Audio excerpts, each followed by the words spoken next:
All right, guys. So the main complaint on this turbo was this failed actuator. As you can see, the corrosion all over it. I know it was leaking coolant, but we're just going to verify that it's not working properly. Now, this is a factory whole set actuator. It's the one that came on the truck, and these things do have problems, guys. So don't just assume that this is good because it's a factory part. I've seen these fail with very few miles on them. So we're going to double check and see what this one does when we try to oscillate these vanes. Now, commanded and feedback position should pretty much mirror each other. Commanded should be maybe just a little ahead, but they should pretty much be the same. This actuator load should stay nice and low and should not be bouncing like this. So I haven't done any testing, but I can already tell that this actuator is no good. But we'll see how it operates. So here we go with an oscillate. And that's not good. 100% load.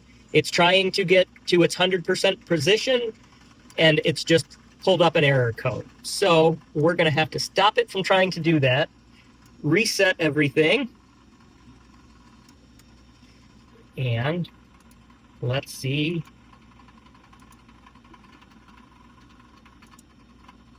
All right, I think this actuator is proven that it has failed. Is that what that noise is? The noise is that actuator trying to function. So I think we can say that this actuator is definitely no good.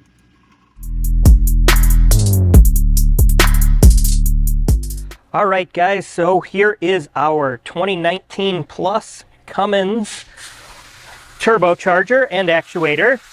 This particular turbo has less than 100,000 miles on it. It's actually 99,300 miles, and this got pulled off. This actuator was leaking coolant here. You can see the corrosion and gunk. We showed you over on our test bench how that actuator was not functioning, but we also, when we were testing on the truck, we saw that the vanes themselves are not following along with what they're supposed to do. So, without any further ado, let's get inside this turbo and see what is going on. I'm going to start and get that actuator off of there first thing. Now, again, if you guys are trying to do this on your vehicle, don't just take this off because it is full of coolant. It will break. All right, guys, and that is another detail I want to bring you to. I did not do any pre-disassembly on this one. I wanted to show you exactly how this goes in the real world. And again, in the real world, don't use your torque wrench for that. I do love you ripping. It's one of those, do as I say, don't do as I do, because, well, I destroy my things. And here we go, guys. This is off the truck. Everything's been drained. You can see that there is still coolant inside there. So here's what we have going on underneath your actuator. And this arm here is, I can feel, I think I might know what we're going to find in here later on. But this actuator should move in between these two lines. And you can see that even from the factory that has moved off of where it's supposed to be. So let's keep going and see what else we find inside this turbo. And there we've got the cover off. You can see the buildup that we find inside there. Even on stock vehicles, that builds up over time. All right, and now we're starting to get to our center section here. One more clamp to get through. All right, the only thing I did to make my life easier here today is I did spray a little bit of deep creep down around my clamp to get in between the turbine housing and center section. Chances are we're still probably going to need a hammer and some fire to get through there, but we'll try hammer first.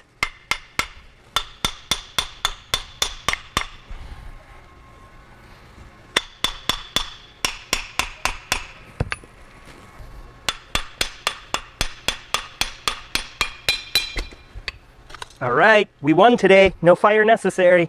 Okay, now let's take a look at our vanes here. And we can see some evidence where things were sticking and binding inside our vane cage there. We get a buildup of soot over the miles, and sometimes that actuator just can't quite overcome it all anymore. And then we add load to the actuator.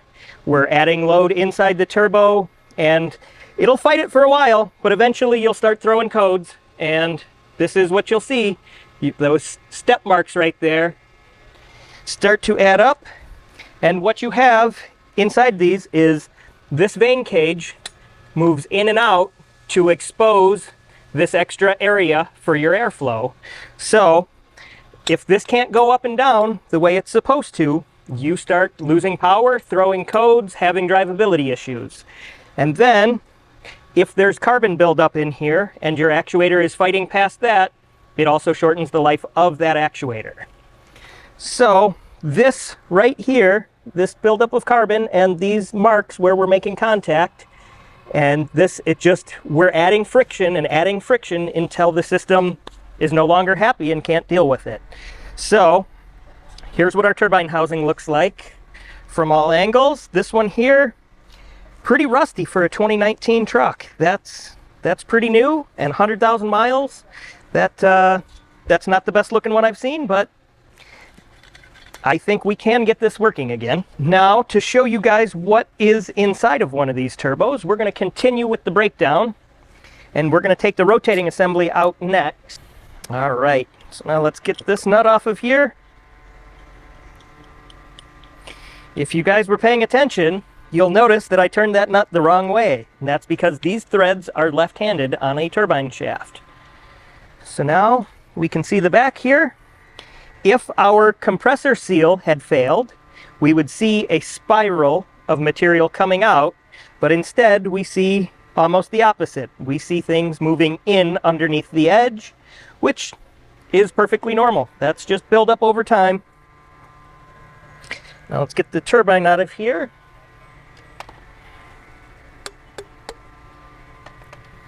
Give that a little tap to clear up all of this carbon that has built up on the back side here.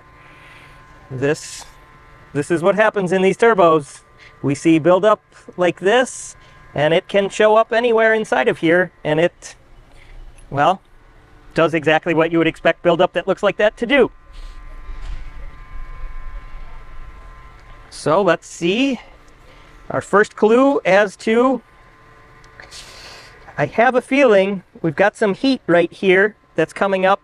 This right here is where our back journal bearing rides, and this is where our front one rides. I can see some wear here on the shaft, so I'm also expecting to see wear there on the bearings.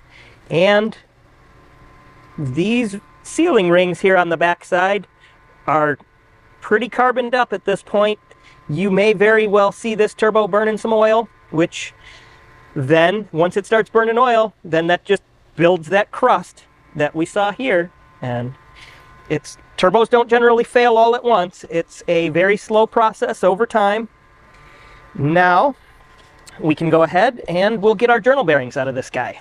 Okay, so the journal bearing, which is what our turbine shaft rides on, is right down here.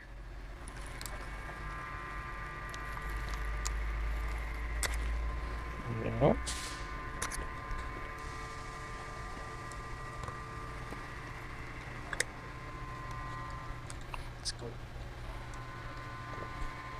Our first look at a journal bearing. This is the turbine side. And I can tell you that this bearing has been experiencing heat for a very long time. This is honestly pretty interesting. So you can see the dull brown color. And I don't know if on camera here you can see the scores going around it. And most interesting on this one is that color. A fresh bearing is this shiny, fresh brass color, and this one here is very discolored from heat and wear over time. So just another interesting note as we try to evaluate the health of the turbo and the truck here. And now we get to see the insides.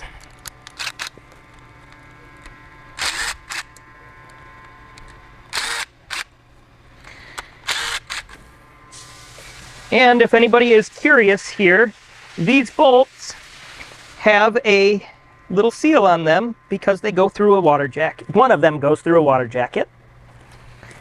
And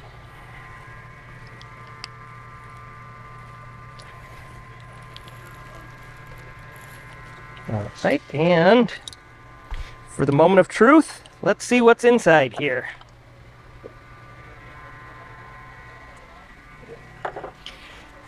Okay, so this first piece that we're seeing here is your thrust washer.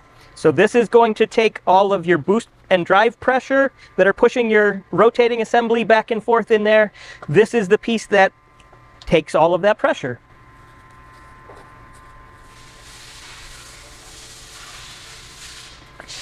And what I can see here is there's a slight imbalance.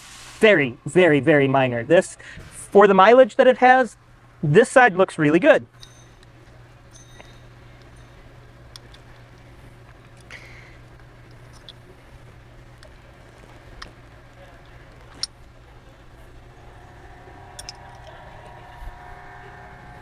And then for the back side here, we're also looking really good. So that, for a used high mileage turbo like this, I'd be very happy to find that if this was my turbo. And then we can continue, get a few more spacers out of the way, and let's check our compressor side bearing.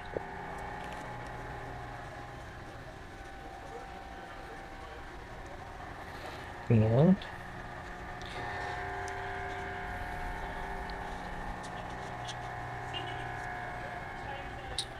okay, this one looks a little better than our turbine side, but these bearings generally take a little bit less abuse. This wheel is significantly lighter than this side, and everything I'm seeing there looking good. Again, we've got the discoloration from time, temperature, and contaminants in the oil staining things.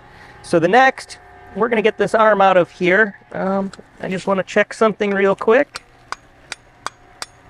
Okay, looks like our seals are still in place, but if you look down inside of here, there is a rubber seal on both of the arms of your vane cage.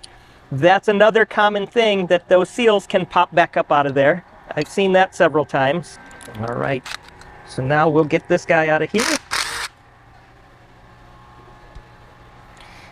And this bolt here is under a high load, so I make sure as soon as I pull that guy out, it goes directly into my scrap bin so that it can never be used again, can never be confused. And if we take a look at this shaft here, we can see just the pressures that this thing is under all the time, the amount of wear on this super, super hard shaft that we have here just shows you this is a hard-working piece of your turbo. So it's really important that it's taken care of and that everything is within spec, which we saw on this one. Over time, it has worked its way out of spec. And the actuator yoke is all looking good. Everything's feeling good there. Now let's get this vane cage out. And again, what we can see here is we see carbon, we see scratching. This is, there's a lot of drag on this piece. While it's in your engine and everything's nice and hot, everything's expanded, you can see where this was making contact and making that actuator work harder. And so the carbon builds up inside, outside, on the vane, and it just, over time, it all conspires to slow down the turbo's ability to do what it needs to do. And that is a disassembled 300 VG center section.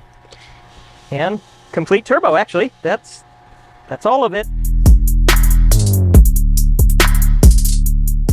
we're back with our final results on the breakdown of our 5th gen turbo here. Basically, the ultimate cause of failure was poor oil quality, and the biggest signs of this are the discoloration on our bearings here. You can see the color difference between a fresh bearing and the ones that came out here. You also see quite a bit of marring here on our turbine side thrust bearing, which this is what controls the axial play of your turbo. And that was absolutely starting to fail. You can see the heat and the marring here on the shaft and inside the bearing as well. And then we had our oil seals here were all carboned up and allowing oil to pass through there. Another thing we found in here is just everywhere that there is a friction surface inside this turbo, everything was all sooted up, full of carbon, just adding a little bit more heat and pressure and resistance to everything the actuator is trying to do. Now you've got sticky bearings. The cage here has been coated in oil, then that oil has been cooked off numerous times, and we're left with a nice coat of oil down here in our turbine housing and on our vane cage, which the customer's complaint was worst in the morning at startup. So, you know, just imagine you have oily, sooty pieces here, and then that oil gets nice and cold, and your actuator just has to work against all of that extra resistance over and over every time. So he'd have the worst problems in the morning, and then as he drove the truck, it would kind of go away for the day, but it was getting worse over time because this is just a cumulative failure, and these little things just kind of add up over time, and eventually your turbo or your actuator, something just won't be able to cut it anymore, and you'll start to notice it in drivability, pulling codes, and eventually it's time to replace your turbo, just like our customer here had to do. Thanks for watching the breakdown of this turbo with us. If you have any further questions or any turbo mysteries that you would like solved, go ahead and leave your comments down below, and we always love to hear from our customers.